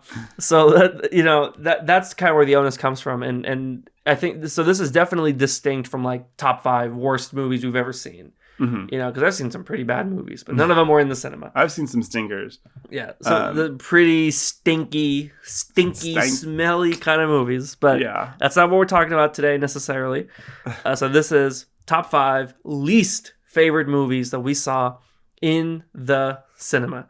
You want to roll a coin? Roll a coin to see who goes first. Flip a coin. I'll be a general. You can go first. Okay, I'll go first. So you have the timer ready. So we're gonna be doing the same thing, 3.5 minutes, because that worked really well last time. Yeah. And it keeps the segments in check. And it's fun to tell Marco to shut up. Yeah, I talk a lot. Like, dude, I bet you just wanted to scream time at the red segment because that was brutal. I was talking a lot in that. So, all right. So my number 5 is, this is going to be a very controversial pick because this is a very well beloved movie, and I went into it knowing that it was a beloved movie, and I came out of it very, very disappointed. And I think you didn't beloved it. The context, I did not beloved it, and the context around it, I think, is pretty important. My number 5 is Inside Out. Ooh. And that's probably like a complete switch over of what maybe, I don't know what you were expecting, because you kind of had a face when I said all that. Yeah. And I think you were expecting something else, and you might still get your wish granted later down the list. So just keep that in your head. I thought it was a re-release, was kind of like the vibe I thought you were going for. Oh, but like, no. Yeah. My number 5 is Inside Out. Fair. And Inside Out, so in case you don't know, it's a Pixar movie. It is commonly considered like the movie that got Pixar like back on track, which I don't get that at all. Because if you look at the 2000s, you're going to tell me Inside Out is at the caliber of Monsters, Inc., Toy Story 1 and 2, Finding Nemo, Wall-E, Up, Ratatouille? Like, no, like obviously not. And like the movie was so derivative and it didn't feel like special. Some of the logical, like the world building didn't make sense. Really? Like, there were a lot I love the world building. Like it was nice, but there were things about it that to me didn't really make a lot of sense about like how the mechanics of the movie work. And it just when I was watching it, that's the only thing I could think of the entire time. And then also thinking that like the main character, the little girl, like she was not a particularly compelling character. It felt like she was just a husk for the 5 emotions. That's true. I mean, right? Yeah, and like, wait, like, aren't you like a person? Like with your motivations? Does that mean like all of our motivations are just determined by 5 like furry animals like that live in our heads? Again, like it's not even. Are we the sum of our motivations? I think is the question. Okay, whatever. Maybe the whole movie was about her. So yeah, well, whatever. Yeah. Like I know that you're not supposed to be thinking about this stuff a lot. It's a kids movie, but again, like there are plenty of movies that I suspend my disbelief for. This one just wasn't good enough. And the reason why it's like even made the top 5 is because, again, I went into it expecting a lot because Pixar at that point had released a lot of clunkers. In 2015, you know, we had Monsters University, which was just kind of like a weird, dumb movie. There was Cars 2, which people didn't like, and I didn't really care for. There was Brave, which was kind of boring. I like Brave. Brave is good, but it's not. If like, you could change your fate, would you? if you had a chance to change your fate, would you? But again, like That's Ray really is good. fine. It's just not at the level of like The Incredibles or something, right? Yeah. And Inside Out, everyone was like, okay, like because Pixar having the slump, that was a very big talking point for a very long time, and I think it kind of still is because they still haven't really made that great of. I like Coco, yeah, that's but what like other than that, I was like, gonna say Coco and Inside Out have been my two recent or like. So you disagree with me? Like you disagree like that those. Inside Out was like just mid? Yeah. I liked the memories aspect of it. I liked the growing up aspect of it, which like really is like what Pixar movies are about. But yeah, I liked the movie. I didn't see it in theaters, but I really liked it. Just when I think about like I saw it. Is that it? Yeah. Oh, yeah. Darn, man! I had a lot to say. Okay, then I'll go for follow up. Okay, next time. My fifth was a movie I actually really liked a lot. But I didn't. This is like the funny one. Okay. I liked it a lot. I love the movie actually. I didn't like seeing it in theaters, and I'm about to give you the explanation. This is why I love this category because we can kind of get some nuance. We can have a lot of fun with it. Yeah. Tell me. It was 2013's Wolf of Wall Street. One of my favorite, or not one of favorite, but like I'm not like I'm not a Sigma male. Just say you like the movie. I like the movie a lot. Yeah, I really do like the movie a lot. Yeah. But the background of the story was my family was in San Antonio for I guess like winter break 2013 because I think the movie came back out in like Oscar season, so it was in theaters. And we were like looking for a movie to watch, and like we were at the San Antonio theater, like over by the Riverwalk, and we were like, great. "Oh, there's this new." That's a great movie theater, by the way. Yeah, I remember they got that. the comfy seats and all that. Yeah. But yeah, they were like, like let's just go see this movie, Wolf of Wall Street, and that's not a movie you see with your parent. No, it's like extremely inappropriate. Lots of drugs, lots of sex. So much drugs, so many just female body parts exposed, male body parts exposed. Just a lot to take in, especially in a family environment. And yeah, it was just a lot. And I loved it, but I liked the movie a lot. And I've seen it since. I've seen it like when it was on Netflix, I think, or like by yourself. By myself, yeah. Or not even with friends. Like people your age. Yeah, that sounds like by myself. Like, no. In privacy. Like away from prying parental eyes. Yeah. So what happened like in the movie theater? Maybe this is something we edit out, but like God. you know how in at that theater you have the recliner chairs, right? Sure, yeah. There was a point in the movie where I had to like decline my recline, if that makes sense. What? Oh no! We gotta cut this out. Okay. But yeah, like it was like weird. Like, I was just joking about that. Like, actually, that like, and I'm not saying this to like clean up. Like, that actually didn't happen. But like, because it literally was so awkward, I couldn't enjoy any parts of the movie because I was like, I was like felt weird enjoying it. Like. Yeah. I feel like that happens a lot. Is like you're watching something at home on the TV. Oh, and like a sex scene comes. Parents or something. walking. What are you watching? And it's like, but like to have this like, basically like 2 hour long like just like intermittent like just drugs, sex like every other scene. It was just a very like train of uncomfortability. That's like I don't know. But I like the movie a lot, and it said a lot about capitalism and like all that. But right, I had a lot of fun. But that's great. Not my first watch. That's great. My number 4. This is not like this is a pretty bad movie. I will say that this is a pretty bad movie, universally disliked. Pretty stupid movie. In 2019, I saw a lot of movies. I think I saw like 10 or 11 movies in 2019. Ironically, like I remember when 2020 started, I was like, oh, I want to watch a lot of movies in 2020, and then that happened. But 19 was a year I watched a lot of movies. If you remember, we saw Joker in theaters together in 19. A lot of other movies. This one was like the worst one that I saw in 2019, and that's Men in Black International. Oh yeah, like what a stupid movie. Yeah. What a dumb movie.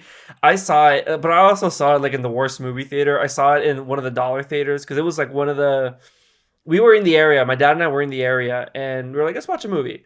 And we were at like the Round Rock 5 or whatever they call these dollar theaters, and all they had that was like anything even close to something we would want to watch was Men in Black International. And I was like, this movie's gonna suck. But I just want an excuse to eat some popcorn and drink some cola. Like that's what I love about the movies, like popcorn and soda. It's sometimes fun to watch the bad movies, but yeah, even going into knowing it's bad. Right. I went into it expecting like basically nothing. Yeah. And I didn't know Chris Hemsworth was in this sucker. Yeah. But boy, Thompson, Chris Hemsworth. But boy, he is in it, and it's not that good. It's dull. Special effects were terrible. Really? It was generic. It wasn't that funny. Really? Like Chris Hemsworth, he makes some stinkers. Like for him being like pretty extremely well known and popular and very like, popular, yeah. very well respected. And I like Chris Hemsworth, but like he is in some pretty dull, ugly movies. You know, like I don't know a ton of good things that he's done other than the Thor movie, like the Thor movie. Yeah, he had a cameo in not cameo, but he was in Ghostbusters, the new one, the 2016 one. I remember. Yeah. And I saw that in theaters, and that's not on my list because I actually didn't hate the film at all. But he was in that, and like he got like panned for that, which I thought was a little unfair. Yeah. I remember the joke was just like, oh, it's like funny because he's like hot and like he's a man. Right. Like that's the joke. Yeah, but I don't know. He played like the dumb hot guy, Yeah. like the himbo or whatever. Yeah. Anyway, so Men in Black International, again, like I don't have a lot to say about it. It was just dumb. And so I dull. saw it at the Dollar Theater, and the screen was really small. Like you would think that it's a movie theater, like, you don't have to worry about the screen, but the screen was kind of small. You're like squinting to see. You were kind of squinting a little bit, and these theater rooms that they had were like these narrow rooms. It was narrow, like there were like it was tight. Like maybe it was about as wide as this room, Really, or maybe twice as wide as this room, which is not particularly wide for a movie theater. Now, yeah. And like the screen at the end, very small. And it was kind of hard to see. Oh, and then it was a little quiet too. I love that. Why don't you love when movies are just quiet? Yeah. And you're like, I can't hear. And you want to tell the projectionist to like turn up the volume, but you can't because there's no communicating with the man inside the box. Yeah. But yeah, Men in Black International. And the reason why, like, there's some recency bias on my list, but the reason why it's even number 4, and it's not a particularly horrible movie. It's just dumb and boring. Yeah. But it was like one of the last movies I saw before the pandemic, like 2019. Yeah, that'll sink with you. That'll stay with you. I think the last movie I saw in 2020 was probably something. What's it called? Unbroken. The one with Adam Sandler. Uncut Gems. Uncut. Sorry, I was trying to say uncrushed. And Time. Okay. Yeah. I wanted to say untouched, uncrushed. I was like, what is it? Yeah, like Uncut was one of the last movies I saw in 2020, and that was a really great movie. I loved Uncut Gems. That's such a good segue. It's insane how good of a segue that is. No, from mine way. To my 4th is an Adam Sandler movie. And okay, I'm starting a timer. Yeah. But it's not Uncut Gems. No, I love. Oh, thank Uncut God. Gems. Okay. Uncut Gems is like one of my favorite Adam. Like it's probably my favorite. Like maybe Adam you saw Sandler Uncut movie. Gems, but there was like a baby crying throughout the entire movie, and that's why it's your least favorite. That would be great, right? Okay, yeah, that would be an interesting story. But no, Adam Sandler movie. I really liked it. I really liked Uncut Gems. I really did not like Just Go With It. No way. The movie with Adam Sandler, Jennifer Aniston. I think someone else was in it too. But basically the whole concept, and this was like 2012, 2013, something like that. The whole concept of this, I wrote it down, but I forgot. But the whole concept of the movie is like, he's like trying to like woo, like he's like this doctor, and like Jennifer Aniston is his secretary, and he's like trying to woo this like young woman, but like Jennifer Aniston comes with him on the trip, and like he ends up like falling for Jennifer Aniston, who's like obviously incredibly attractive, right? But she's like older. That's the joke. Older, yeah, and much more age appropriate for someone like Adam Sandler. Like I don't know what the age difference is. I'm sure Adam Sandler's probably still older than her. But like much more age appropriate. I think he's like a plastic surgeon, which is like a very like Adam Sandler role, I feel like. And ironically, Uncut Gems also a very Adam Sandler like scummy like role or whatever. Right. But this was like a very romantic comedy. And it was just like one of those Adam Sandler movies from like the early 2010s. It was just made to make money, and like Adam Sandler was like making a lot of money, like, you know, throw Adam Sandler and Jennifer Aniston into a movie. And I think they've done a movie since then, actually. They did like a crime like travel movie or something like that. They've done stuff together that's been good. Critically, I haven't watched, but I've heard it's been critically good. But that movie was just such a stinker. And I think there's another one, like all my movies you'll see are from the same general time period. Yeah. And I went with my parents also to this movie when I was like 14. What? A romantic? It's probably going to be kind of raunchy. It's an Adam Sandler production. Like, who takes their kid to watch Adam Sandler be horny? I don't know why. Like these two, I think these might be the only two, but like these two, I just like. And that didn't really work. It wasn't that like raunchy that it ruined it for me, really. Yeah. Like it wasn't Wolf of Wall Street level raunchy, obviously. Right. Well, yeah, it's a hard bar to clear. Yeah. I think this one's like was rated PG-13, not R or whatever.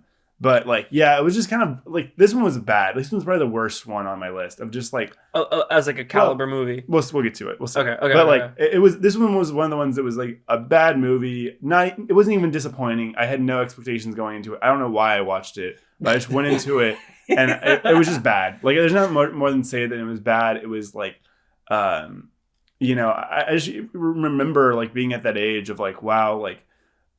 You know, you're young, and so like I wasn't that young, but I was like pretty young, and like you're so young, it's just like I didn't realize that things could just be so bland. Exactly. You know? I know exactly that feeling you're talking about. When I was a kid, around that age when this movie came out, I was like, when I'm an adult, like, I want to watch all these like fun comedies, these romantic comedies, like, these things that my parents never like want me to go see. Like I don't want to watch these like lame superhero movies for kids. Like I want to watch like cool stuff. But then when you watch, like so many of them are just things horrible. lose their novelty, really, and they're dull and they're boring and they're bland. So the thing is, like for me, I think as a kid, things like lose their like novelty because you get more experience. Oh yeah. But like I think it's interesting that like a lot of these movies are for adults and like adults just yeah. My number 3 is this is not a like another movie that's like universally panned and hated and probably a lot more well known than Men in Black International. Yeah, my number 3 is The Last Airbender.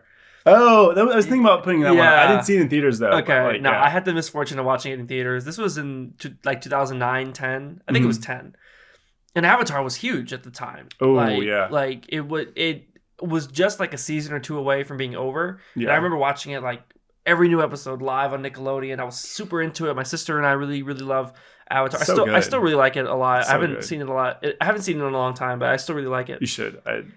And when we found out that like there was gonna be a movie made about it, you know, it was like, this is great. Nuts. Yeah. You know, like it'll be the first of many. It'll be the first of 3 movies. Who knows, right? And when you see it, it's like bizarre, horribly acted.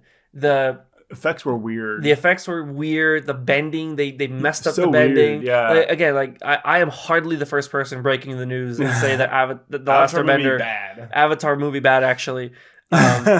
Like, you know, it was just weird and dull, and they messed up the ethnicities.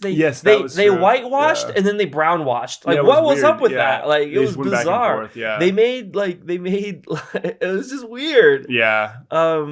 You know, I won't get too into it because I don't want to like, you know, again, like M. Night Shyamalan, you know, is a man of Indian descent, so I don't want to like, right, but it just wasn't true to the show. Yeah, and the show was very deliberate with the different bending styles being influenced by different cultures and like different cultures. Exactly, and in the show, the bending was a lot more seamless too. Yeah, and in the movie, the bending was very choreographed and very little happens with each movement. I know. Like, one person in the show could like launch a tank into the stratosphere with their hands with the earth, but like in the movie, it's like 5 earthbenders that are one tiny rock, move this little tiny rock slowly at like the slowest speed possible, and they hit a guy who had plenty of time to react and plenty of time to do something about it, but he doesn't do anything about it. It definitely makes a lot more sense why the Fire Nation like won, because the Fire Nation was like the most like, again, like they were a little bit nerfed because it was like they had to have a source of fire to like use their fire, exactly, which is like why. Like, I don't think that like, I think that goes for the earthbenders. Because that's in the show, they put all the earthbenders like in a camp, like on a ship, on a metal ship where there's no earth. Like, that's super clever. In the movie, they put them in like this dirty, like with literal dirt desert, like it didn't make any sense. Arid, like camp, which was plenty of earth to go around. Yeah, it was just so like both were nerfed, but it definitely like I just remember that scene of that like boulder like very slowly moving toward the firebenders. I was like, yeah, like the firebenders would. He had plenty of time to react, and then but he didn't, and he fell over, and it was. Oh yeah. It felt like a Wilhelm scream here, like it was just like so. Yeah, right. It was comical almost. It was like dull. There were key elements and key characters, like fan favorite characters that were left out. Yeah, there were storylines that were breezed over, and again, it's a movie, right? You have to do some of that, but you know, you could have kept some fan service in, and if it was written a little better, then maybe there would have been multiple movies, but it wasn't, and. You know, M. Night, like, he has some good movies in his catalog. I mean, The Sixth Sense. Sorry. I mean, okay. Yeah.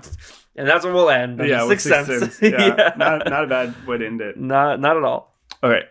This one was, so this is, I'll just go into it. 2016 Suicide Squad. This is actually interesting. Like, this is the most recent one on my list, which I thought was interesting. A lot of mine were older. But 2016 Suicide Squad, like, disappoint. This one was the disappointment one because I'm a big like DC superhero fan. I like Marvel. Okay, like I watch the Marvel movies and stuff. Like I'm like a guy. But right. I really like. I remember I grew up on the DC animated. Everybody did. Yeah, DC had such a head start. I know in our childhoods, and they totally bungled it with the movies. They totally bungled it, and this was like the epitome of the bungle. This was like the bunglement without able to come back from, because this was the last DC extended universe movie I watched in theaters. I didn't watch friggin' Aquaman. I didn't watch Justice League. Like that one was. I watched like 2, scenes of it. It looked horrible. Wonder Woman. Like, I actually did watch Wonder Woman. What about did it come after? I didn't watch it before. I think. Yeah. I didn't watch the second one. Yeah. Okay. But yeah, it was just like such like the tone was all off. So this was a movie that I heard editing was it was very much a. And I've like watched a lot of like videos about it because it's just such a. Did it hop between directors or it hopped between? Yeah, it was just studio. I think that they were like reshoots. So that's the thing that like that for me. Like whenever I like see a movie, I'm always like, what was the reshooting situation? Because that's like a huge red flag. Mm-hmm. But this one had huge reshoots. Interestingly enough, so this movie came out fall of 2016. Yep. Deadpool came out February of 2016. And there was a lot of reshoots, seeing the success of an R-rated Deadpool movie. Yeah. They try to make it like funny. I remember DC wanted their own Deadpool. And it was like a tonal nightmare because they created this movie that was really dark and gritty and like very few. It felt like the original. If you look at the original advertising, it's much more dark. And then you look at the second advertising, the newer advertising, and it was like. A Queen song was in the trailer and it was like bright, colorful. Yeah, and dude, like the marketing around it was inescapable. Yeah. Like go to any mall. Suicide Squad and the mall, it's like peanut butter and jelly. Hot Topic, Spencer's, like even like normal stores, like they were carrying like Harley Quinn stuff, like the Will Smith character, whose name I can't remember, his stuff, like whatever. The man who can climb anything, like gets shot immediately. I know that was the funniest. Hilarious. Like that was like that was the point of the movie where I was like, okay, I'm gonna enjoy this for being bad. Yeah, this is terrible. But yeah, there was this one moment that like I didn't want to get to because this moment like encapsulated the movie. Entirely. Yeah. This tonal shift was this guy was talking and he was like it was the fire guy, Diablo I think was his name. I hate that I still remember. He's like the fire guy, yeah. And he was like, I miss my dead wife, and it was like this really like he was going into his backstory because like they threw all these characters. Where they're at the bar. Yeah. They threw all these characters and he was like, I miss my dead wife. I killed my wife and son. And then they like flash back to the story, and the flashback begins with him like smacking his wife on her. Behind, and it's like this total tonal like what the heck going from I miss my wife and child who I killed and it's with not my even funny powers. Right like it's not funny at all. Like Deadpool like had those moments where like you could sympathize but he's also like a piece of work and like it was funny. The contrast was funny. In Suicide Squad it wasn't funny, and that's okay damn yeah okay. I had so much more to talk about with that one because it was just so bad, but let's go to your 2. Okay. You're not going to believe this. My number 2 is Suicide Squad. What?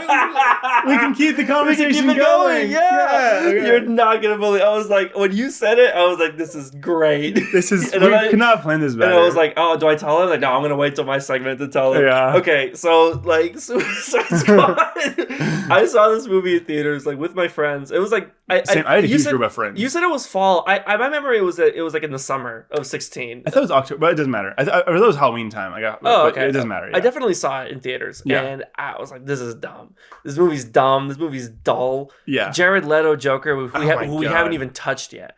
Like, and didn't need to be in the movie really. Like he wasn't really in the movie too much. And is he ever going to be Joker? I don't know. He's gonna be Joker in the new Batman with He's not going to be in that movie. No, he's not in the movie. Oh, right. It's the Riddler. It's a Riddler movie. Yeah, thankfully there's no Joker. They need to take a rest from the Joker. Batman Joker dynamic, I think. Well, especially the Jared Leto Joker. What's that all about? Yeah. But like, what a dumb movie. And just like Will Smith, laugh. Like, what the heck is that?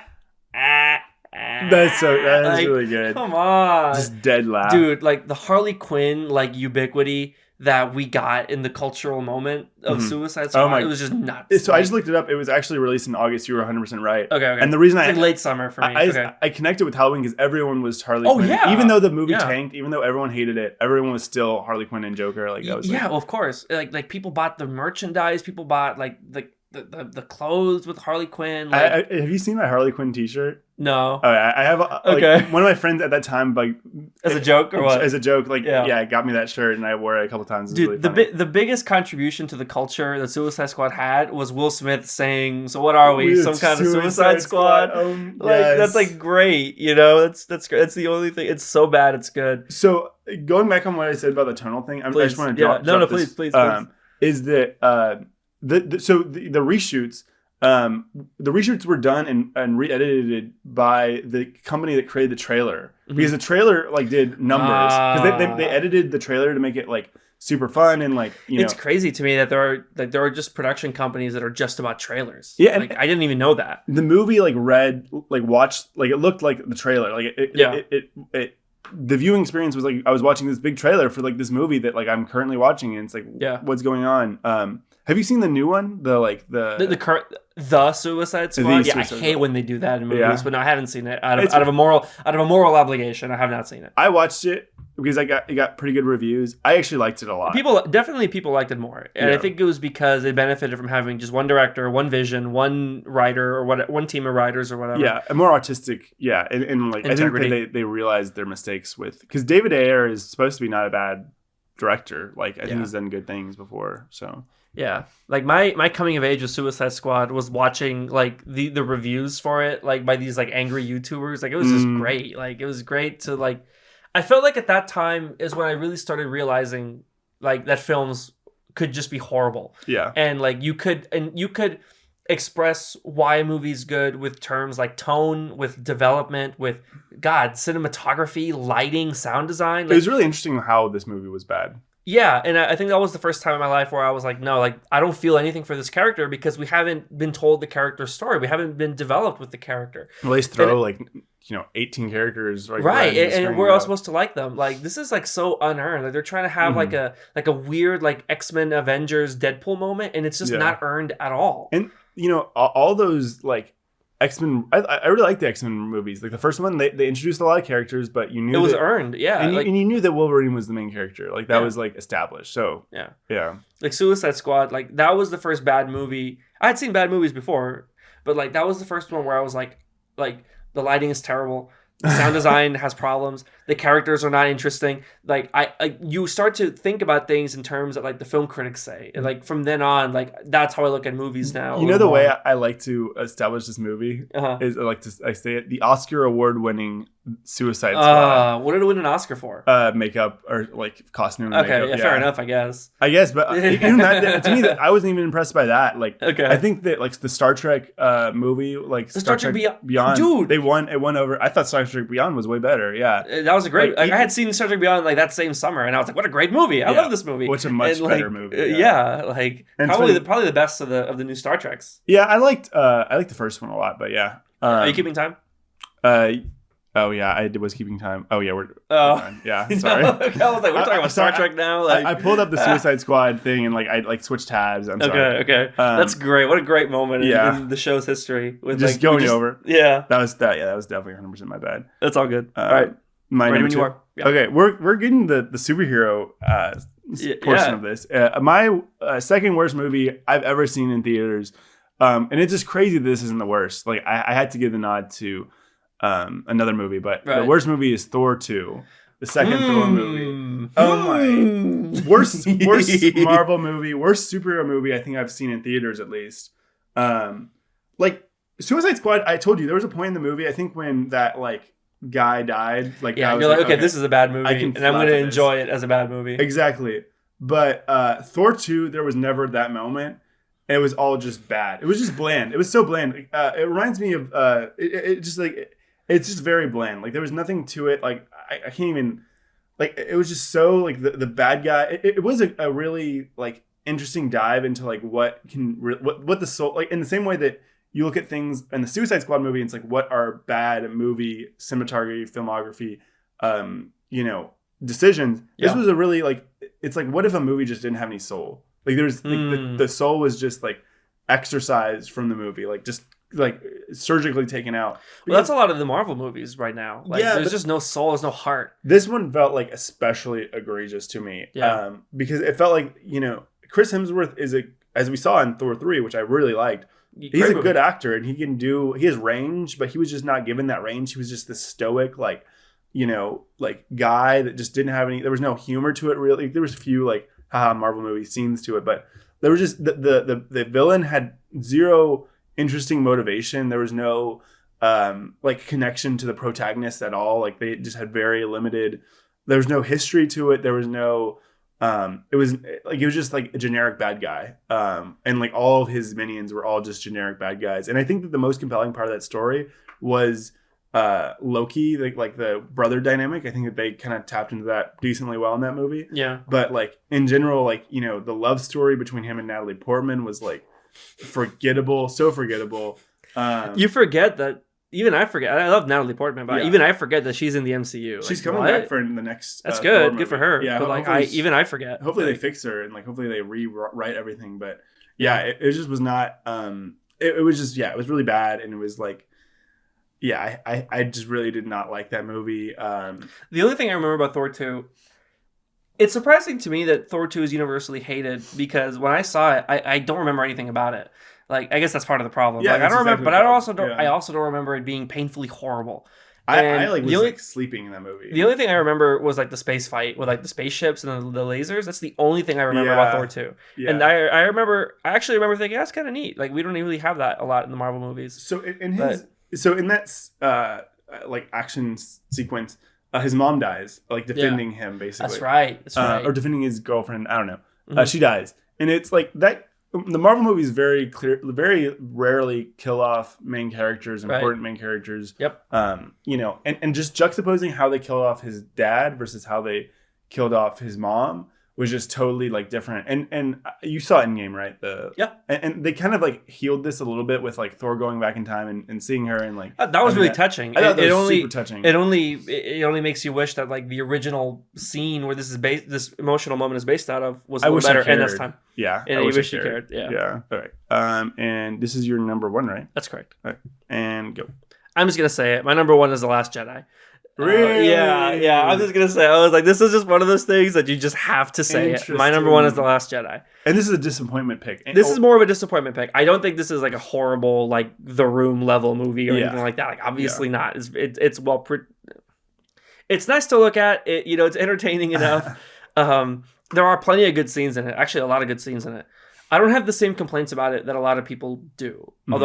Although I also do have a lot of the same complaints. It's probably because you hate women, right? Something like that. No. So that's the thing that I have like a major disagreement with those people. People hated Rose. I really liked Rose. Yeah. Like the entire way of the movie until the last thing she does in the movie, which is to stop Finn from doing the kamikaze maneuver to save everybody in the rebel base. They had no way of knowing that they were going to actually be saved by Luke or whatever. So he is doing something to risk his own life to save hundreds of people. And she stops him in a way that, like, again, didn't feel true to her character. Like, we had been introduced to this character. Logically, I didn't really understand. Like, yeah. And then it just showed like an appalling lack of foresight on her character's part, which again, she wasn't really known for that in the movie. Again, in the movie, I really liked her in the movie. Like as a character, as like a foil, as a love interest, I really, really liked her. And it's actually kind of depressing how like off to the side she is in the last The Rise of Skywalker. Yeah.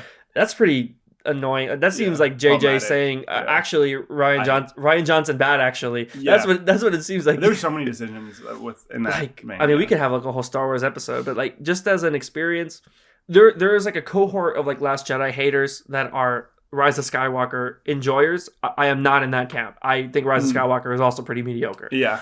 The only movie that I like the only movie that I like is The Force Awakens, and even then, like I'm not a crazy Force Awakens fan. Like I'm a prequels guy all the way. I would, me too. I would rank it like 7, obviously, and then 9, 7 and 8. Yeah, I would do 7. I would do it in order. I thought it got worse. I thought 8 was better in my opinion. That's not like an unfair opinion. Yeah, it's a race to the bottom for sure. Yeah, but there is definitely again the cohort of Last Jedi haters that are Skywalker enjoyers. I am not in that cohort. I think they're both pretty bad. Yeah, but I think The Last Jedi is just a little bit worse, and particularly again that last scene left me leaving the theater.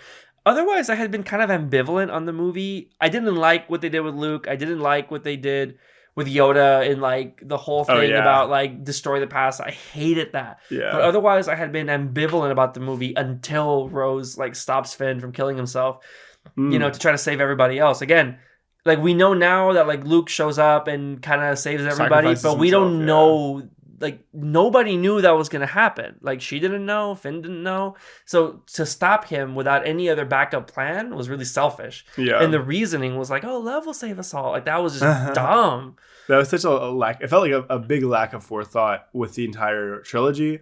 Oh, that's like the whole thing. Like there was no thought at all. Say what you want about George Lucas, like he planned the prequels like, yeah, by hand. Yeah, like, he knew like what like the beats and like he knew how it was gonna go down. You know. Yeah.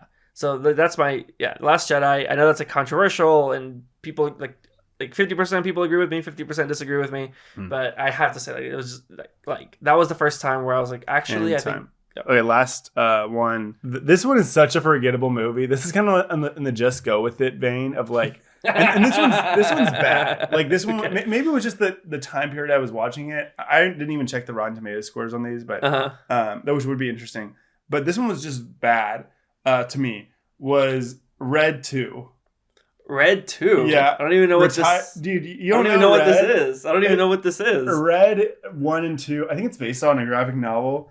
And Red stands for Retired Extremely Dangerous. And it's just a bunch of, it's like an action movie, but with just a bunch of old people. It's like Bruce Willis. Helen Mirren, John Malkovich. What is... I think Morgan Freeman's in it too, something like that. Oh, what? Yeah, it's like this like... Anthony Hopkins. I know. It's like all about like these like old people. They're like super secret spies. Oh, and like, I have definitely seen this Blu-ray in like the bargain bin at Walmart. I've definitely seen this. This is the only movie I've ever walked out of. So I guess I can't. No really way! Say I walked out of it. Oh, I want to know. I want to know. I'm so bored. Like, tell me, like, what was the final straw? So I don't even remember what the final straw was, but the context was we were like, so this is 2013. A lot of these are 2012, 2013 for me. Yeah. Which I think is interesting. I think I was watching a lot more movies then, and like obviously some stinkers like snuck in.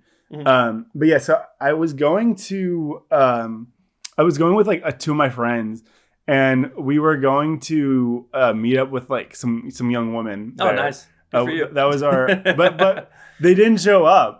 Like, so it's just like three dudes go watch Red 2 by themselves. And we just chose the movie just to have a movie. Yeah. Like to like, oh yeah, we're like gonna watch Red 2, like whatever. Like I think maybe I don't know like this for sure, but like maybe like we were like thinking like, okay, the movie's gonna be so bad that we can just be like, want to get out of here. And like not as like a we actually just like the movie was probably gonna be fine, but we were just like, okay, like it's bad enough that we could say that. But it's funny because it turned out being so bad, we actually did just leave and like we played like I think pool in like the theater arcade area. Yeah. It was just so bad that we like couldn't like you just couldn't like it was just not interesting and it's so boring. Like I didn't care about any of the characters. They were all old. Just kidding.